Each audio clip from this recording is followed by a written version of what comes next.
Un retour, celui cet après-midi à Nouakchott du président de la République à l'issue d'une visite d'information dans la wilaya du Hod et Sharqi. Une réunion, celle du comité interministériel chargé de la gestion des urgences, c'était cet après-midi sous la présidence du Premier ministre. Et puis vers une solution, celle du problème de l'eau à Nouakchott qui a connu ces derniers jours des perturbations. Voilà donc pour les principaux titres de votre exceptionnellement 21h37. Nous nous excusons de ce retard de 7 minutes apporté à la diffusion de ce journal. Bienvenue à votre donc 21h30 de ce vendredi 11 septembre 2020, que nous commençons donc par le retour à Nouakchott cet après-midi du président de la République, M. Mohamed Ould Cheikh El Ghazouani. C'était un début d'après-midi, vous le voyez ici, il a été salué par le Premier ministre, M. Mohamed Ould Bilal, le ministre secrétaire général de la présidence, ainsi que des membres du gouvernement, le wali de Nouakchott-Ouest, le chef d'état-major particulier du président de la République, le wali de Nouakchott-Ouest, et la présidente du conseil régional de Nouakchott. Ça, c'était donc aujourd'hui en début d'après-midi au retour du président de la République, et ça c'est l'aéroport international Moutounsi de Nouakchott. Le président de la République revient d'une tournée de Hod Sharqi. Il a quitté Nema ce matin. On doit voir les images, n'est-ce pas, les images du départ du président de la République de Nema, de la capitale du Hod Sharqi, où il a été salué par les autorités administratives et sécuritaires ainsi que les élus locaux. Je profite de ce cérémonial pour vous donner la délégation d'accompagnement, une délégation qui comprend 4 ministres, à savoir celui de l'Intérieur et de la décentralisation, celle de l'habitat, de l'urbanisme et de l'aménagement du territoire, le ministre de l'équipement et des transports, le ministre de l'hydraulique et de l'assainissement. La délégation comprenait aussi le commissaire à la sécurité alimentaire, le directeur de cabinet du président de la République, 2 chargés de mission à la présidence de la République et bien entendu le directeur général du protocole d'État. Voilà le départ du président de la République ce matin de Nema à l'issue d'une visite d'information au Hod El Sharqi. Voilà, c'est le départ. Le décollage de l'avion présidentiel. Et le retour, c'était donc tout à l'heure en début d'après-midi. Voilà, la fin donc d'une visite d'information au Hod El Sharqi, une visite courte mais très intense. 2 étapes, Add El Beghro et Basseknou. 2 étapes qui ont en commun d'être sinistrées, d'avoir souffert des inondations à la suite des récentes pluies diluviennes qui se sont abattues récemment là-bas. Et c'était l'occasion pour les chefs de l'État de s'informer, de se rendre compte de visu sur la situation, mais aussi d'annoncer des mesures pour donc justement trouver une solution à cette situation, en tout cas une situation qui va trouver des solutions puisque le président de la République a annoncé donc des mesures concrètes pour que cette situation ne se reproduise plus. C'était au cours des déclarations faites et à Add El Beghro et à Basseknou. Synthèse de ce discours, de ces différentes interventions du président de la République avec Abdelrahman Hamad. La visite d'information qu'a effectuée le président de la République, M. Mohamed Ould Cheikh El Ghazouani, dans la wilaya de Hod Sharqi, lui, a permis de s'enquérir des conditions des citoyens dans des zones récemment frappées par des pluies et des inondations, notamment à Basseknou et à Add El Beghro. Au niveau d'Ibesseknou, le président de la République a indiqué que les autorités régionales œuvrent au soulagement des populations et aident celles-ci à faire face à toute éventualité en cette période d'hivernage marquée des fortes pluies. M. Mohamed Ould Cheikh El Ghazouani a souligné que les autorités vont réaliser une étude topographique pour déterminer la bonne technique pour canaliser les eaux afin que la ville ne subisse plus ce genre de dégâts, précisant que des équipes de l'Office national d'assainissement et du ministère de l'hydraulique et de l'assainissement travailleront sur le terrain pour concrétiser les projets et assurer la protection de la ville. Le chef de l'État s'est engagé à réhabiliter le barrage d'Erkan et à construire un pont dans la ville pour la protéger des inondations. Il a fait remarquer que les populations de Bassuknou lui ont proposé l'idée d'exploiter les eaux de pluie. Au niveau de l'arrondissement d'Ad el-Begrou, où les inondations ont envahi la plupart des communes et des localités qui en relèvent, posant son enclavement total, le président de la République a porté une bonne nouvelle aux populations, affirmant que le gouvernement s'emploie à construire une route bitumée reliant Ad el-Begrou à la ville de Nema en passant par la Muqata'a d'Amourj. Il a ajouté qu'il a visité une école dans la ville dans laquelle des salles de classe sont en construction alors que d'autres ont été affectées par les eaux. Ces dernières seront immédiatement restaurées, a-t-il dit. Sur le plan social, le président de la République, M. Mohamed El-Cheikh Al-Ghazouani, a indiqué que les pouvoirs publics étaient en train de procéder à la distribution de kits alimentaires aux familles pauvres, en plus d'enveloppes financières substantielles aux personnes sinistrées. Dans les domaines sanitaires, le chef de l'État a indiqué avoir pris connaissance de l'état des prestations des centres de santé de la ville qui ne sont pas bonnes et a annoncé que les travaux de construction des centres de santé lancés il y a plusieurs années vont être poursuivis à un rythme accéléré. Les travaux concerneront également plusieurs édifices publics dont la réfection était à l'arrêt, a-t-il ajouté. La ville bénéficiera de la construction d'une école ainsi que de plusieurs logements afin de permettre aux fonctionnaires, les personnels de santé et de l'enseignement, notamment, de se stabiliser. Le président de la République a souligné que sa visite de la ville d'Ad el-Begrou avait constitué une bonne opportunité pour s'informer des conditions de vie des habitants de la localité et a annoncé que des mesures urgentes seront prises pour les améliorer. Voilà donc une synthèse des déclarations du président de la République et à Ad el-Begrou et à Bassuknou. Revenons maintenant sur des étapes de cette visite en renversant la pyramide, comme on dit dans notre jargon. Autrement dit, on va commencer par la dernière étape qui est Bassuknou. Compte rendu de notre envoyé spécial Ahmedou Lindamar, compte rendu revue en français par Bokar Baïleba. Les autorités vont désormais réaliser une étude topographique pour déterminer la bonne technique pour canaliser les eaux afin que la ville de Bassuknou ne subisse plus de ce genre de dégâts. Avant d'atteindre cet objectif, le président de la République, M. Mohamed El-Cheikh Al-Ghazouani, a donné le coup d'envoi des travaux d'une cellule d'urgence d'intervention rapide relevant de l'Office national de l'assainissement. Sur le site, le président de la République a été édifié sur le programme de travail de cette unité, ses compétences et le rôle qu'elle joue en cette saison marquée par d'importantes précipitations.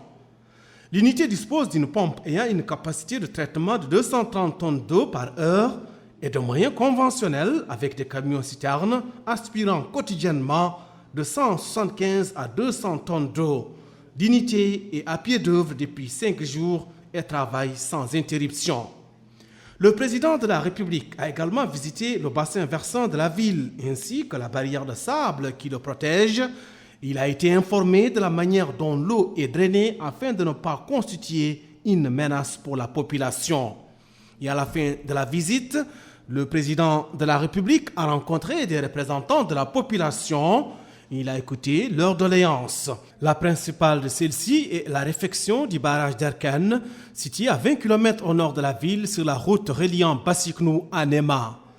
Autre activité du président de la République à Bassuknou, c'est cette visite au centre de santé de la ville. Accueilli par les autorités administratives et les responsables de la structure sanitaire, le président de la République s'est rendu dans les différents services où il s'est informé sur les pathologies locales les plus fréquentes et sur les prestations offertes aux malades. Il a donné des instructions pour que les citoyens bénéficient de soins de qualité. Pour rappel, l'effectif du centre de santé de Bassuknou comprend un chirurgien, un dentiste, un médecin généraliste, des infirmiers et des sages-femmes. Voilà donc pour cette étape de Bassuknou qui était la dernière étape de la visite d'information entreprise hier par le président de la République. La première, et vous le savez, c'était l'arrondissement d'Ad el-Begrou, lui aussi, qui a souffert lui aussi donc des inondations à la suite des récentes précipitations qui se sont abattues là-bas. Eh bien, l'un des problèmes en tout cas de cet arrondissement va être bientôt réglé, à savoir son enclavement avec la construction de la route qui va relier Ad el-Begrou à Amourj, les chefs-lieux de cette Muqata'a qui porte les mêmes noms. C'est ce qu'a annoncé, vous venez de l'entendre, le président de la République dans une déclaration faite devant les populations d'Ad el-Bagro venues l'accueillir. C'est un compte-rendu de notre correspondant permanent là-bas, Abdallah Yislim, compte-rendu revu et présenté en français par Abdoulaye Demeba. L'arrondissement d'Ad el-Bagrou a constitué la première étape de ce déplacement du chef de l'État, Mohamed Ould Cheikh Al-Ghazouani. Il a été accueilli par les autorités administratives et sécuritaires de cette localité. Cette visite d'information s'est tenue à la suite des pluies diluviennes qui ont été à l'origine de certains dégâts sur place. À son arrivée, il s'est enquis du centre de santé d'Ad el-Bagrou et ainsi le président de la République a pu s'informer du dispositif de cette structure sanitaire, des conditions d'hospitalisation des malades, des problèmes rencontrés par les professionnels du secteur dans le cadre de l'exercice de leur mission. Le maire de cette localité, Mokhtar Ould Youbba, a exprimé les remerciements des habitants au chef de l'État pour cette visite. Il a en outre mis en avant les problèmes qu'ils ont rencontrés à la suite des pluies diluviennes, particulièrement les résidents qui sont démunis. Ensuite, le chef de l'État s'est rendu à l'une des écoles fondamentales de cette ville.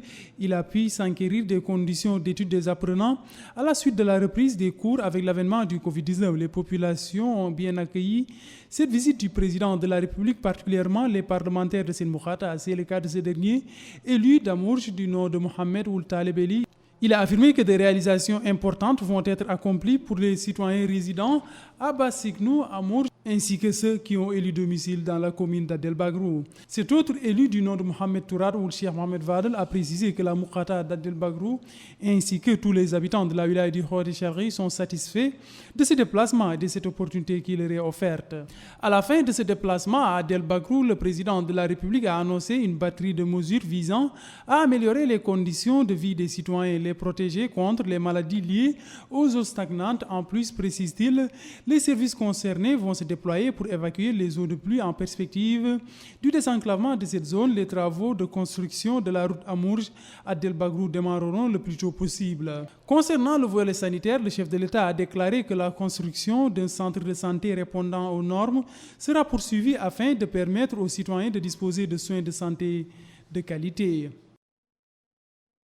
Voilà, Ad el-Bagrou donc, cet arrondissement qui a constitué la première étape de cette visite d'information du président de la République au Hod Sharqi qui lui a permis de constater de visu la situation qui prévaut et à Ad el-Bagrou et à Bassiknou à la suite des inondations dont ces deux villes ont été donc victimes à la suite des récentes précipitations. Le président de la République, je le rappelle, a regagné Nouakchott aujourd'hui en début d'après-midi. Nouakchott qui a abrité aujourd'hui une réunion du comité interministériel chargé des urgences et des inondations. Réunion cet après-midi sous la présidence du Premier ministre, M. Mohamed Ould Bilal.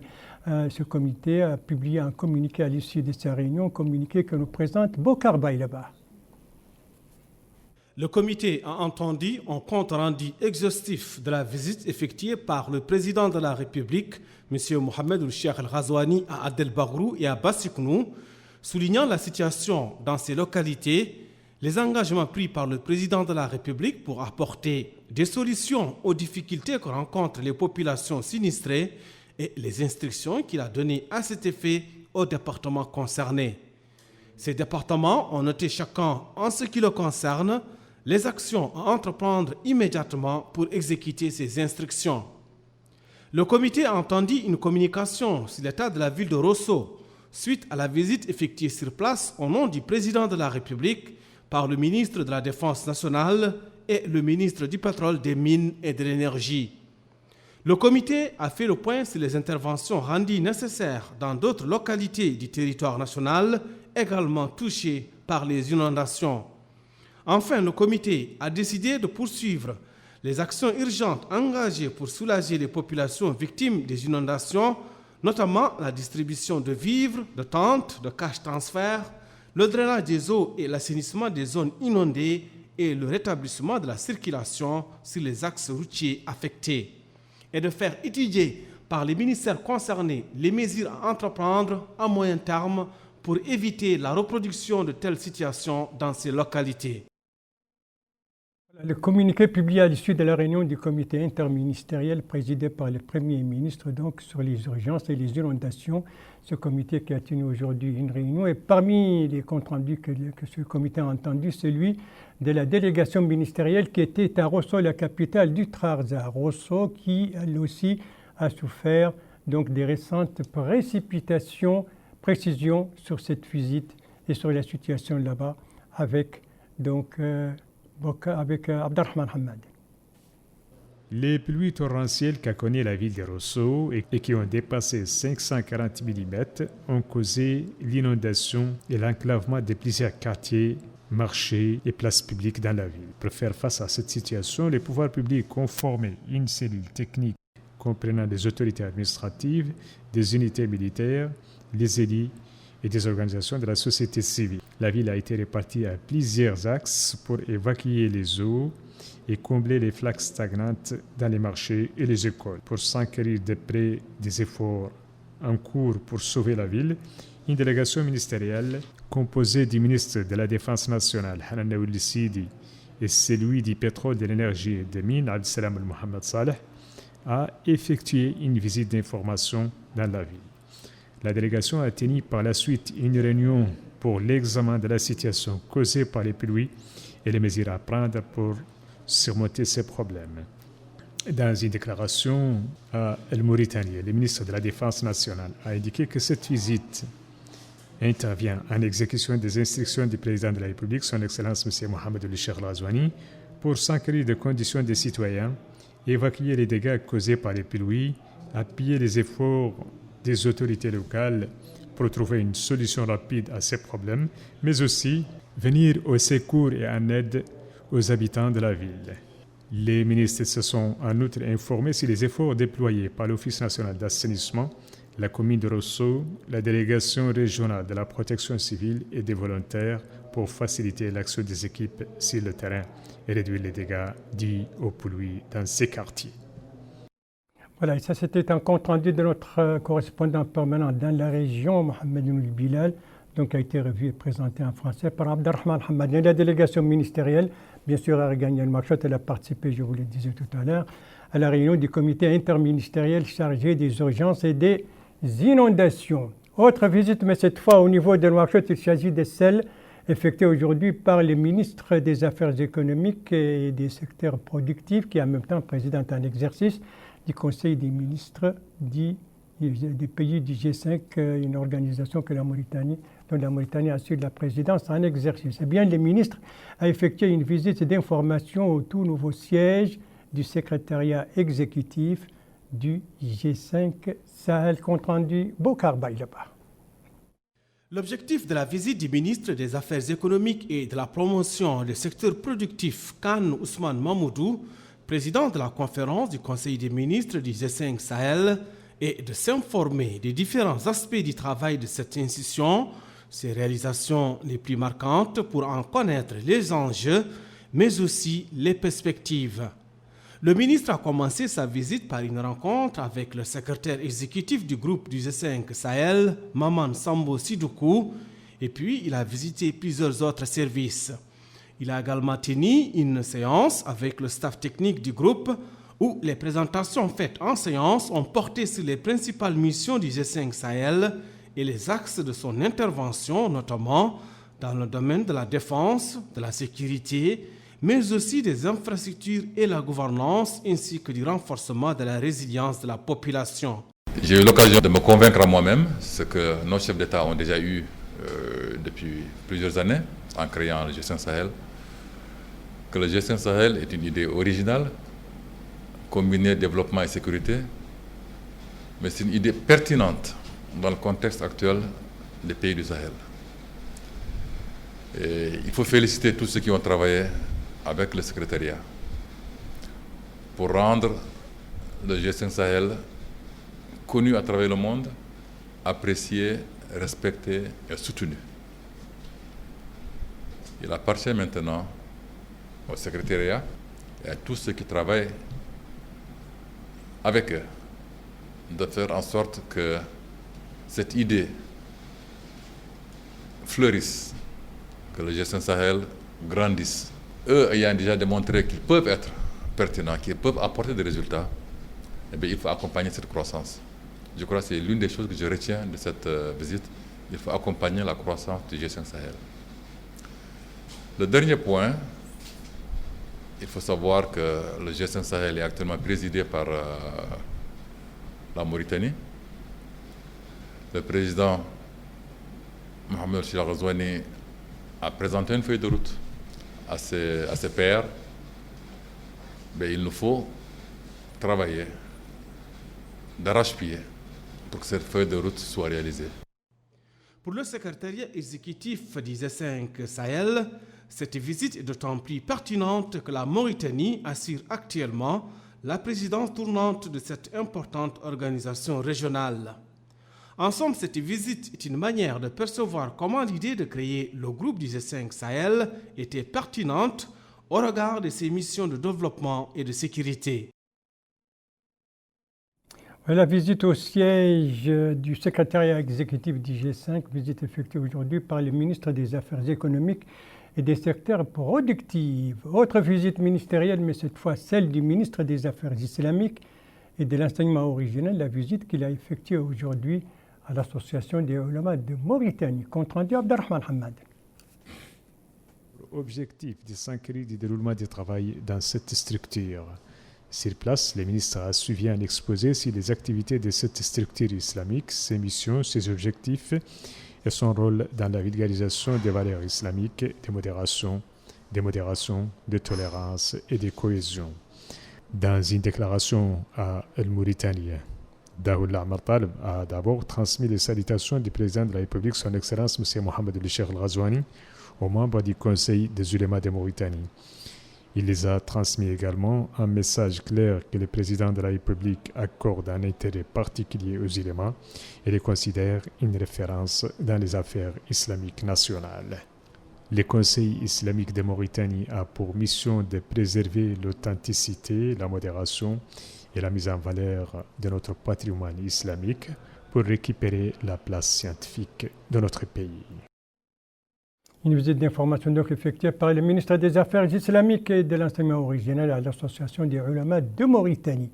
Autre visite ministérielle, c'est effectuée dans la wilaya d'Akhlet El-Mouadhibou par le ministre des Pêches et de l'économie maritime. À son étape aujourd'hui, c'était Boulet Noir. Compte rendu de notre envoyé spécial, Mamadou Gueye. Pour sa première visite d'information et de travail dans la wilaya de Dakhlet El-Mouadhibou, M. Abdelaziz Ould-Dahi s'est rendu ce matin à Nouakchott. Le ministre des Pêches et de l'économie maritime, accompagné du wali de Dakhlet El-Mouadhibou, M. Yahya Ould-Cheikh Mohamed Val, et d'une importante délégation de son département, s'est informé sur le centre de contrôle des gardes-côtes mauritaniennes, son rôle dans la protection de la réserve du banc d'Arguin. La délégation a passé en revue les équipements et matériels dont dispose le centre de contrôle, radars, systèmes de surveillance de navires, etc. Le ministre a ensuite tenu une réunion avec les représentants des populations de Nouakchott. Le maire de la commune a évoqué les conditions de vie des populations tout en se félicitant des interventions de l'État au profit des franges vulnérables. Il a ensuite évoqué un certain nombre de doléances dont la plus importante est l'eau. Il a également évoqué le problème de l'appui aux pêcheurs artisanaux, notamment des embarcations pour la pêche côtière. M. Sidi Ali Ould-Boubakar, directeur des pêches, a évoqué l'importance de cette visite qui permettra de s'enquérir de l'état des lieux, mais aussi d'apporter des réponses à même de booster le secteur des pêches et ses différentes composantes, d'améliorer les conditions de vie des populations du banc d'Arguin et partant de faire du secteur un important levier de développement du pays. Merci Mohamed Dougaï. Donc, compte rendu sur cette visite du ministre des Pêches et de l'économie maritime, la première à Dakhlet El-Mouadhibou. Retour ici à Nouakchott pour parler d'une autre visite également ministérielle. C'est celle que vient d'effectuer dans la wilaya d'Igorgol le ministre du Développement rural. Ici, se trouve au barrage de Voum-Ligleïta. Cette visite avait pour objectif donc de s'informer sur la situation donc de l'hydraulique et des infrastructures relevant du ministère du Développement rural, particulièrement en cette saison des pluies, et des inondations et des pluies diluviennes qui se sont abattues ces derniers jours. Voilà, le ministre du Développement rural qui vient d'achever donc une visite dans la wilaya d'Igorgol. Son collègue du pétrole, de l'énergie et des mines, par intérim, ministre de l'hydraulique et de l'assainissement. Lui, il a tenu cet après-midi un point de presse pour expliquer, c'est le thème d'ailleurs aujourd'hui, ces interruptions en approvisionnement d'eau au niveau de Nouakchott. Compte rendu Bokar Baylaba. Le ministre du pétrole, de l'énergie et des mines, Abdessalam Ould Mohamed Salah, ministre de l'hydraulique et de l'assainissement par intérim, a d'emblée précisé que cette conférence de presse se tient sur instruction du président de la République, Mohamed Ould Cheikh El Ghazouani, se fondant sur le principe de transparence dans la gestion des affaires publiques. À propos du problème d'approvisionnement en eau de la capitale, il a déclaré qu'il est dû à une panne électrique de la société d'exploitation de Manantali. Cette panne électrique est survenue au niveau de la centrale de Beninaji dans la Boukhata de Kermassen à la suite des pluies qui ont été accompagnées de vents forts dans la zone où se trouve cette centrale électrique. Le ministre a en outre affirmé qu'au tout début de cet incident, des équipes techniques de la société d'exploitation de Manantali appuyées par la Somelec, la SNIM et les techniciens de la SND sont intervenus pour trouver une solution. Il a par la suite indiqué que le problème est en cours de résolution étant donné que le pompage de l'eau a débuté. Une fois que l'électricité sera totalement rétablie, il sera procédé au pompage et traitement de l'eau. Il a par ailleurs souligné que la ville de Nouakchott est approvisionnée en eau à hauteur de 128 000 m3 jour, dont 150 000 m3 proviennent d'Aftoul et Sahli et 18 000 m3 sont pompés à partir d'Idini quotidiennement, qui approvisionne la Moukhata de Toujinine. À la suite de cette panne, dit le ministre du pétrole, de l'énergie et des mines, des mesures ont été prises pour approvisionner les Moukhata d'Arafat et la localité de Tarhil à partir d'Idini. Le ministre a en outre indiqué que ce problème est dû à un manque de planification et l'inexistence de solutions appropriées pour ces problèmes dans des secteurs vitaux à l'image de l'électricité, l'eau, entre autres.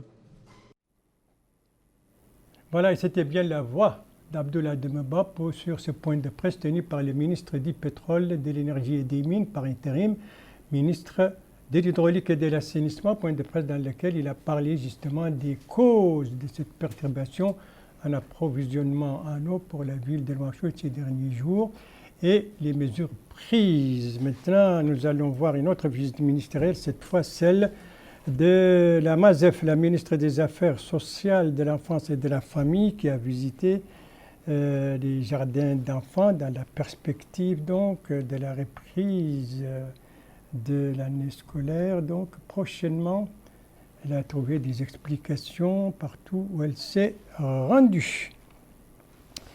Voilà donc pour ces visites ministérielles. Une page environnementale avec donc cette session de formation pour profit des agents forestiers. Une page environnementale signée Rabia Adida. Voie de la deuxième partie de la formation des gardes forestiers se déroulera à Kéhédi, une formation initiée par le ministère de l'Environnement et du Développement durable. Plaisir d'être avec vous aujourd'hui pour donner le coup d'envoi de la deuxième partie de la formation des gardes forestiers organisée par notre ministère de l'Environnement durable, qui va se dérouler à l'NVA et qui va durer toute cette le premier mois a été effectué.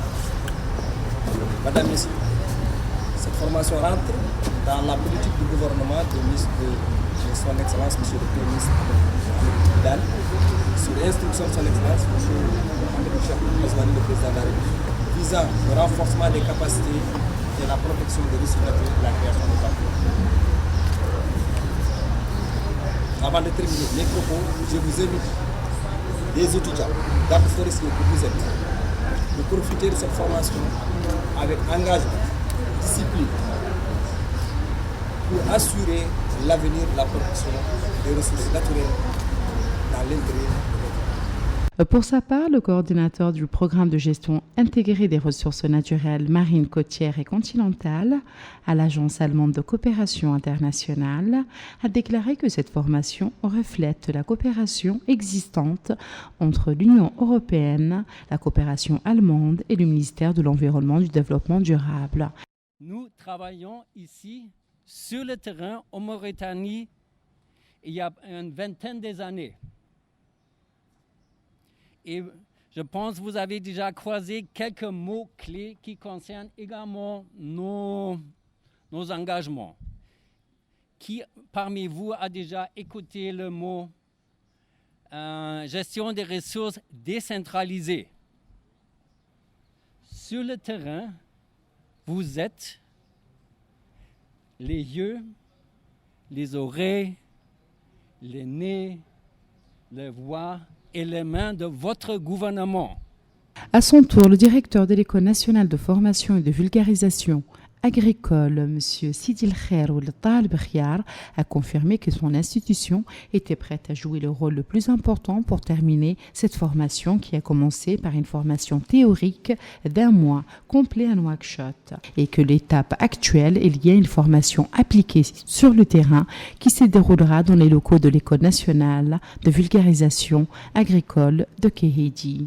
Il faut noter que 100 gardes forestiers seront bientôt opérationnels pour accomplir les tâches qui leur incombent dans notre pays.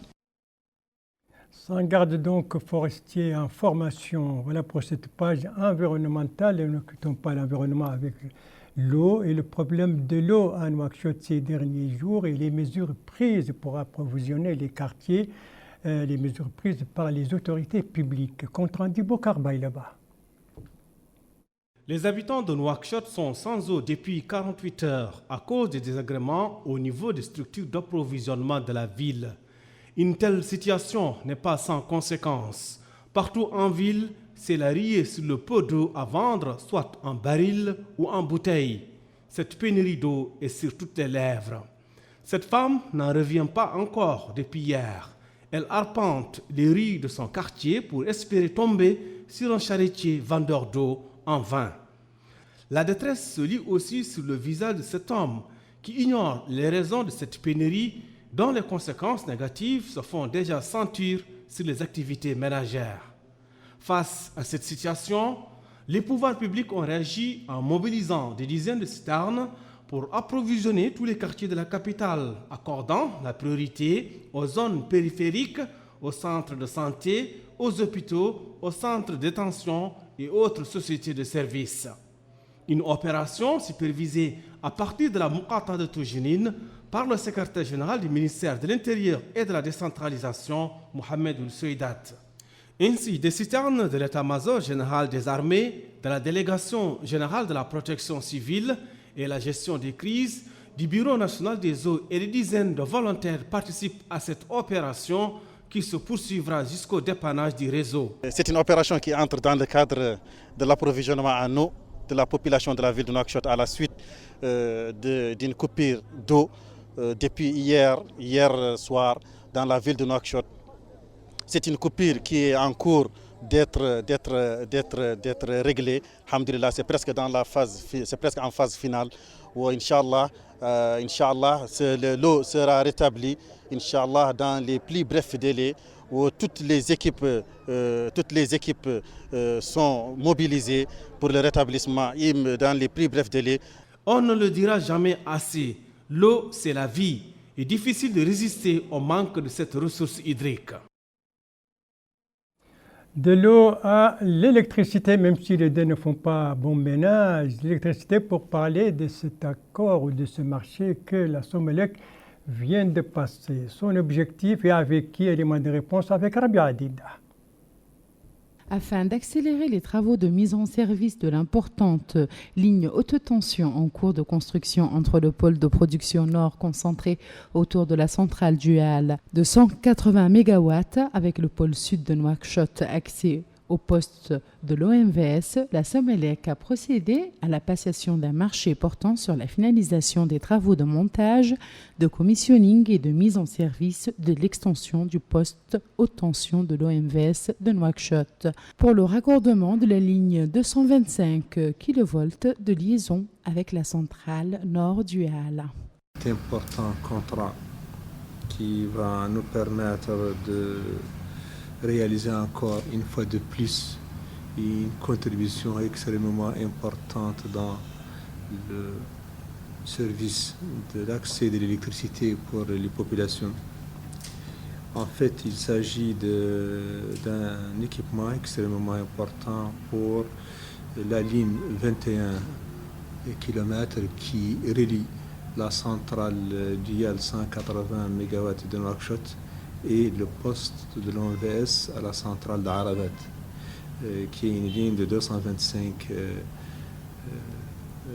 kV et que nous attendons depuis longtemps afin de sécuriser l'évacuation de l'énergie à partir de la centrale d'IAL et afin d'avoir un confort encore énergétique, un confort de plus. À son tour, le directeur de la société d'exploitation des ouvrages de Monantali et de Fielou a mis en exergue l'importance de la signature de ce marché. Cette réalisation va permettre d'amoindrir les désagréments qu'ils peuvent subir en cas de dysfonctionnement, qui peut arriver, comme ça a dû arriver par exemple hier soir, indépendamment de notre volonté, parce qu'il s'agit des intempéries du côté de Dagana, comme ce matin, du côté de Rosso. Mais avec cette réalisation-là, même en cas de désagrément, la Sénélec pourra instamment rétablir le service pour amoindrir les risques pour les populations, ce qui est un souci fondamental que vous ne cessez de répéter, monsieur le directeur général, instruit que vous êtes par la politique gouvernementale. Il faut rappeler que la jonction des deux pôles de production nord et sud de Nouakchott ont pour objectif une meilleure maîtrise des mouvements d'énergie afin d'assurer une meilleure qualité et continuité du service public, notamment au niveau des zones sud de la ville de Nouakchott, l'optimisation des moyens de production, la contribution à la sécurisation de l'alimentation en énergie électrique des infrastructures de pompage et de traitement de l'eau à Nouakchott et Beninaji, ainsi qu'à la ville de Rosso à partir des pôles de production de Nouakchott. Et enfin, l'export de l'énergie. Voilà, ce marché passe donc entre la Somelec et la société chargée de l'exploitation des ouvrages de Manantali. Décidément, on quitte l'eau pour l'électricité, cette fois à l'inverse. L'électricité pour l'eau avec les récentes pluies, les pluies qui ont été enregistrées ces dernières 24 heures dans 2 wilayas. On va découvrir la hauteur de ces pluies et quels sont ces wilayas.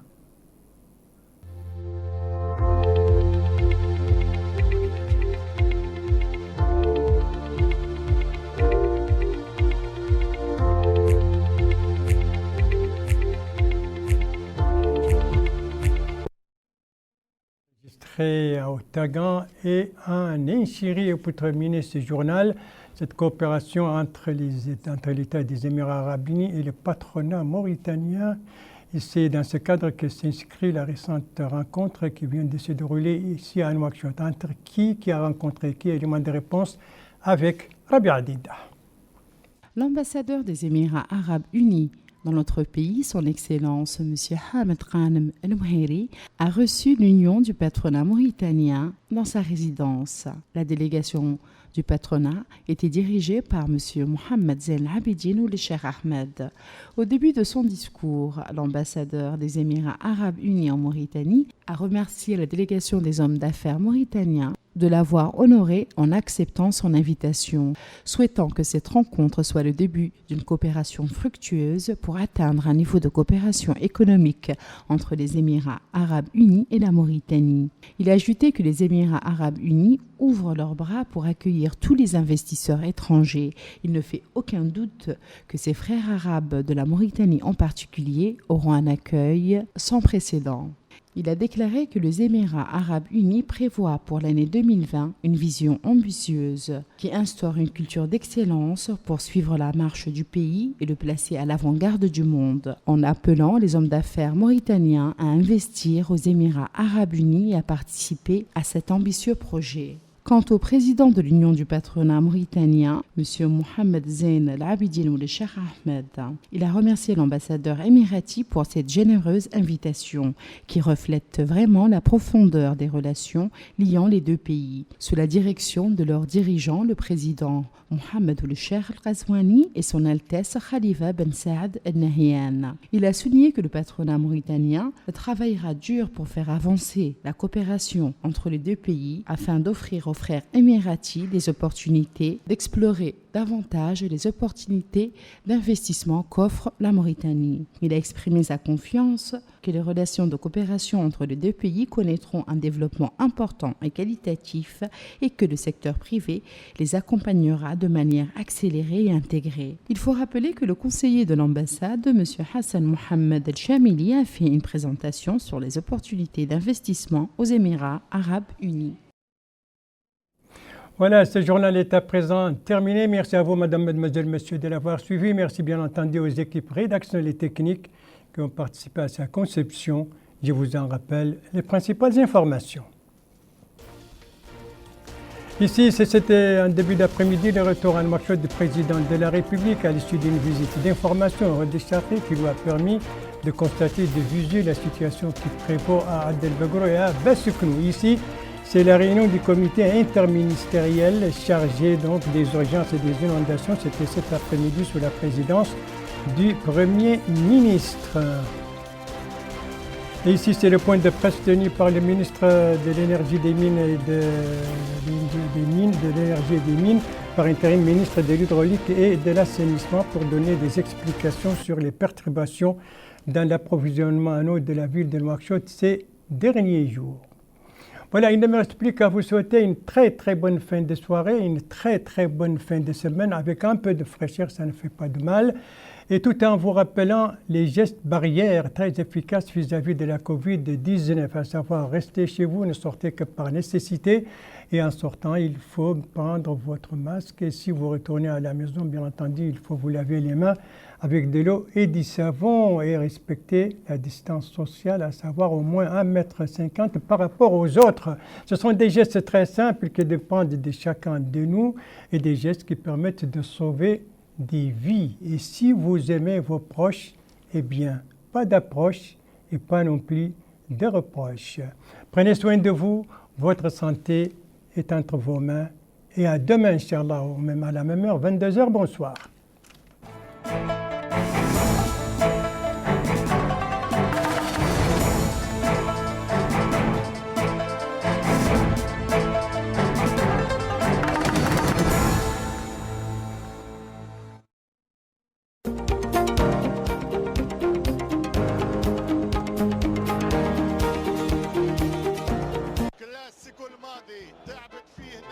قلت لك طافلاتنا مش طرحتهم بقى ما انا الله تعرفني لهم بيك بابا ساعتي فرقت حق الله يونيلي شبات تمشي فوق هالفكرة اسمعوا طافلات كاملات بيك بابا كونكشن هي فارقة حق الله يونيلي ترك هي يونيلي هذا الشيء اللي معنا انا بعد نبقى نفهم يونيلي خدمة جديدة الماتيل تمشي منها الدقائق وكونكشن لجميع ارقام ماتيل. Pour l'activation, tu composes étoile 139 dièse. Tu choisis entre minutes ou Internet. Tu rentres le numéro du bénéficiaire. Tu rentres le nombre de minutes ou d'Internet que tu veux envoyer. Et c'est tout. Tu peux aussi le faire à travers l'application mobile MyMatel. Oh bon? أحسن حتى سواك. بيك بابا قلت لك. مويني. ليه؟ تمارك أنا لا كنت نصورك أنا كنت تتقدم. أها